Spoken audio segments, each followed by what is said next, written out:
I never planned to sit across from a stranger on a blind date, especially one meant for my older brother, but that rainy Tuesday changed more than just my routine. It changed the quiet life I thought I was perfectly happy with. My name is Flynn Carter.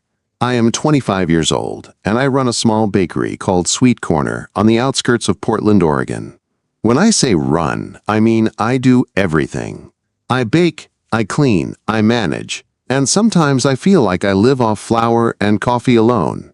The bakery is squeezed between a hardware store and a laundromat, with old tables and chairs I collected over the years. Most days, the air smells like cinnamon and fresh bread, and that smell feels like home to me.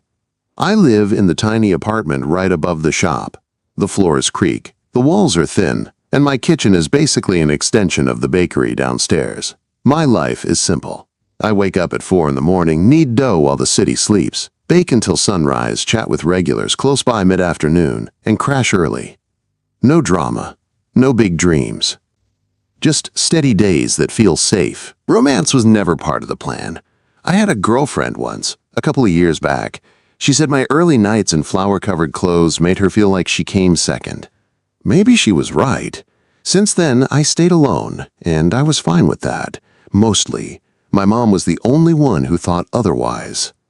She never stopped reminding me that I should settle down, find someone, build a life beyond ovens and recipes.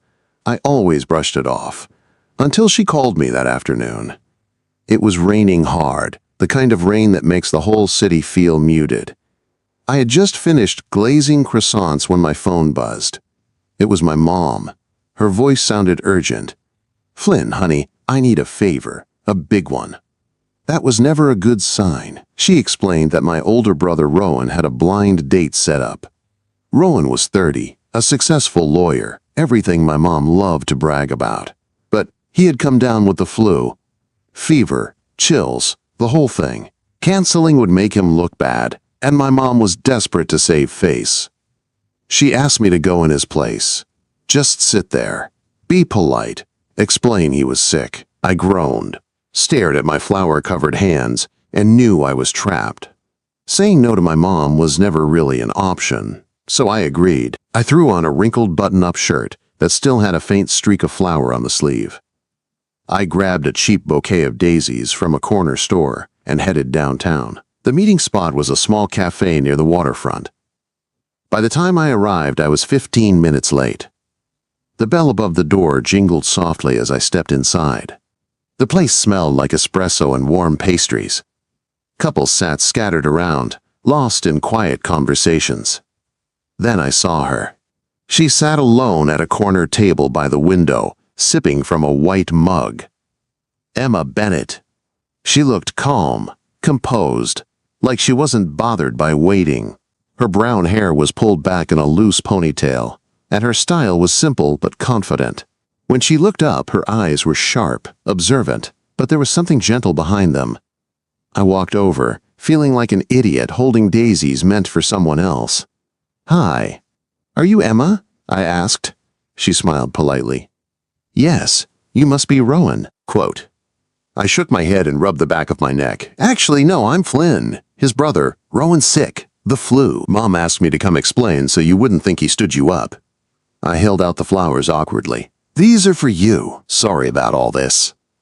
She took them without hesitation. Her fingers brushed mine for just a second. Instead of disappointment, she raised an eyebrow and smiled. "Well," she said, "that's a first, a stand-in for a blind date. Sit down, Flynn. At least tell me why you're covered in flour." I laughed despite myself and pulled out the chair. I told her about my bakery, about getting caught mid-batch when my mom called. Her eyes lit up when I mentioned Sweet Corner. "I've been there," she said. "Your almond croissants are incredible." That caught me off guard. She introduced herself properly then, Emma, a finance consultant downtown. We talked, and somehow it felt easy. No awkward pauses, no forced questions. I told her about ruining a wedding cake once by mixing up salt and sugar. She laughed, a real laugh that filled the space between us. She told me about running along the river every morning to clear her head from work stress, about how numbers followed her even in her sleep. Rain tapped against the window as time slipped by unnoticed. Eventually, she glanced at her watch, not rushed, just aware. "This was unexpected," she said softly. "But nice." I apologized again for Rowan. She waved it off. "Tell him to feel better. And Flynn, I might stop by your bakery sometime." I smiled. "Anytime." First, croissants on me. Outside, she opened her umbrella and walked away, leaving me standing there in the drizzle with a strange warmth in my chest. As I walked back to Sweet Corner, I realized something had shifted. It wasn't love or anything dramatic. Just a quiet feeling that maybe stepping into my brother's place hadn't been a mistake after all.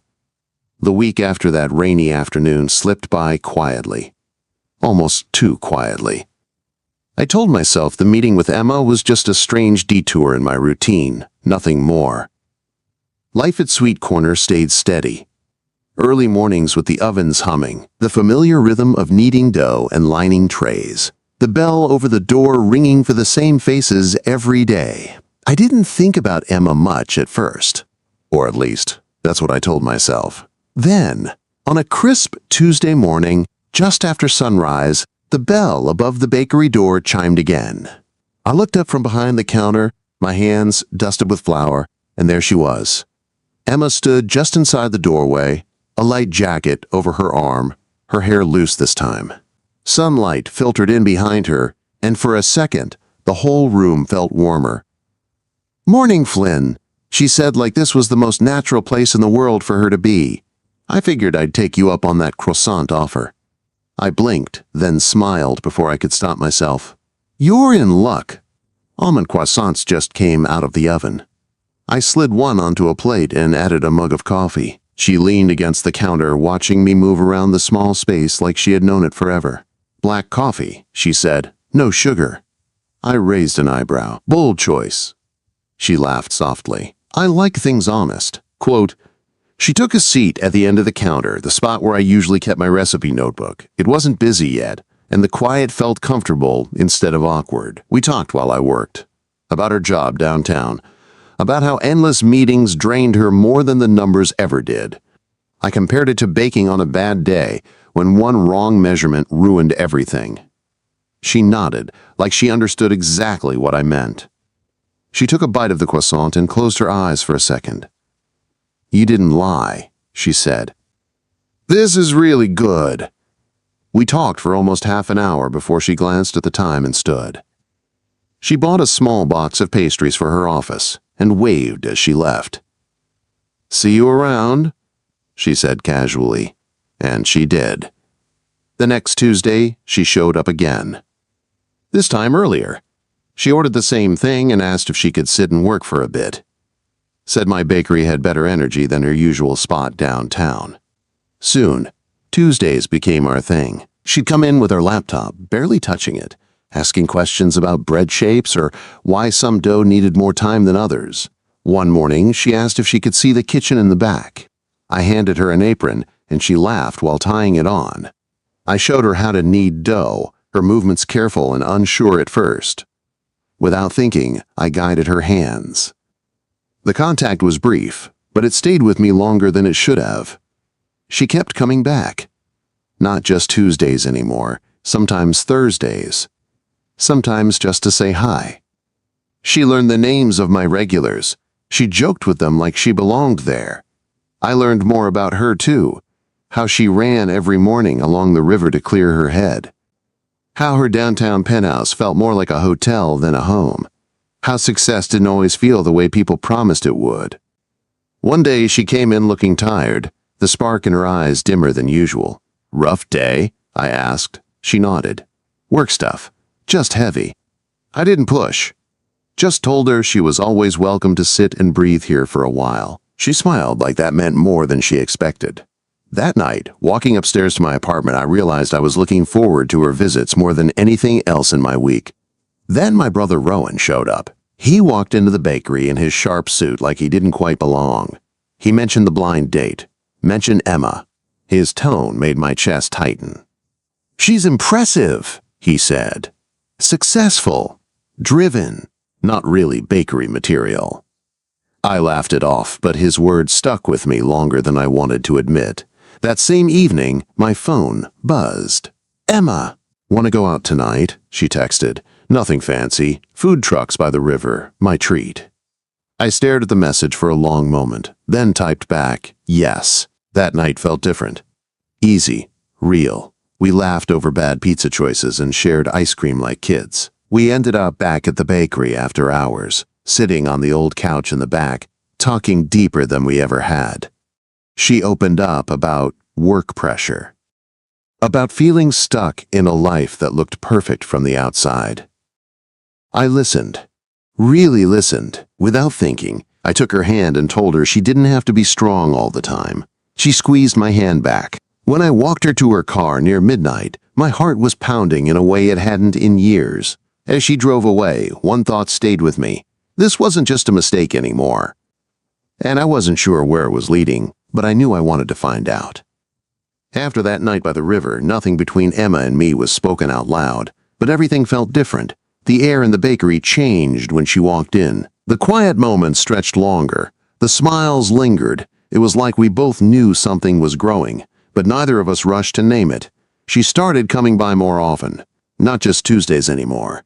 Some mornings she showed up before the rush, hair still damp from her run, cheeks flushed from the cold. Other days she came late in the afternoon, when the display cases were half empty and the shop was calm. We fell into an easy rhythm. She helped behind the counter when it got busy, learning the register faster than I expected. Customers loved her. She remembered names, asked about families, laughed at jokes she'd probably heard a dozen times already. Sweet Corner felt fuller when she was there. But with that closeness came pressure. One afternoon she sat at the counter, barely touching her coffee. Her usual spark was dim. "Something wrong?" I asked. She hesitated, then sighed. "A coworker made a comment today, asked why I spend so much time here, with you." My stomach tightened. "She said I could do better," Emma continued, "that I was wasting time slumming it in a flour-dusted bakery." The words hit harder than I expected. I stayed quiet, letting her finish. "I know it shouldn't matter," she said, "but it made me think." "Think about what? About us?" I wanted to say something reassuring, something confident, but doubt crept in. Rowan's voice echoed in my head. Different worlds, different futures. The outside noise didn't stop there. Regulars joked about her fancy life downtown. My mom called with gentle concern in her voice. Even when they meant well, it all fed the same question. Was I enough for her? We didn't argue. We didn't pull away completely either. But something shifted, like both of us were stepping carefully, afraid of breaking something fragile. Then, one rainy Saturday morning, Emma texted early. "Can I come by today? I want to learn how to bake something for your mom."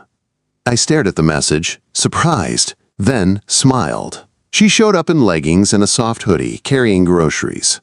We decided on lemon bars.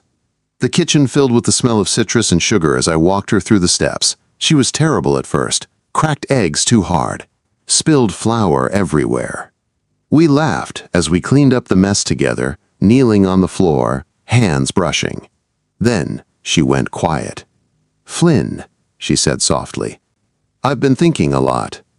I looked at her, heart pounding. She talked about her penthouse, how empty it felt. About her job, how it drained her more than it fulfilled her. About how this place, this messy little bakery, felt real in a way nothing else did. Then she said it. "I want to move in with you." The words hung in the air. I stared at her, stunned.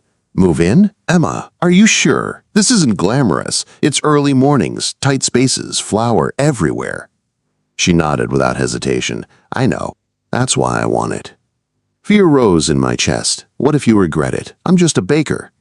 She shook her head, eyes steady. "You're the guy who shows up, who listens, who makes people happy with his hands. That's enough for me." I didn't know what to say, so I pulled her into a hug, right there on the kitchen floor.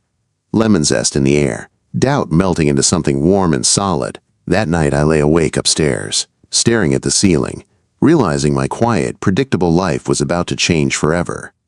Emma didn't move in overnight. We took our time, even though the decision already felt real. Over the next few weeks, she started easing out of her downtown life.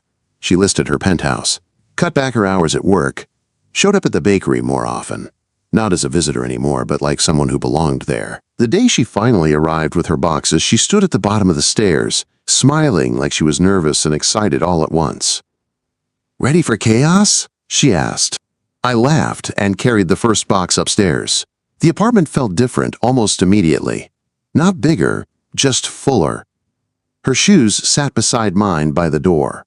Her running jacket hung next to my apron. 2 coffee mugs in the sink instead of 1. That first night, we ate takeout on the couch, knees touching, talking until we fell asleep right there. Mornings changed too. I still woke at 4, but now she stirred beside me, pulling on an old sweater to help downstairs. She learned fast, measuring ingredients, glazing pastries, smiling at customers like she'd been doing it her whole life. She kept her finance job part-time, working from a small desk, wedged between sacks of sugar in the old fridge. "Best office view I've ever had," she'd say as the ovens hummed behind her. The bakery improved with her help. She suggested simple things, posting daily specials online, partnering with local offices. Nothing flashy, just smart. Sweet Corner started doing better, enough to fix the leaky roof, enough to breathe a little easier. Not everything was perfect, we argued sometimes, about clutter, about schedules, about how many pastries were too many to experiment with in 1 week. Once, after a batch burn during a busy morning, she snapped about the chaos. I looked at her and smiled. "Yeah, but it's our chaos." She laughed, tension melting away, and pulled me into a hug right there in the kitchen. Family came around slowly. My mom watched us work together one afternoon and finally smiled. "You two make a good team," she said softly. Rowan stopped by later, awkward but honest, admitting he'd been wrong. The comments from strangers faded. When people asked Emma if she missed her old life, she'd shrug and say, "No penthouse smells like fresh bread." Evenings became my favorite time. Walking around the neighborhood with her hand in mine, talking about nothing important, planning nothing urgent. One night, after closing, we stood outside the bakery, under the glowing sign. The air was cool, the street quiet. She leaned into me. "Funny how that blind date turned out?" I smiled. "Best mistake I ever made." She looked up at me, eyes soft. "Will we meet again next time?" I kissed her forehead and squeezed her hand. "Every day," I said, and for the first time in my life, that was more than enough.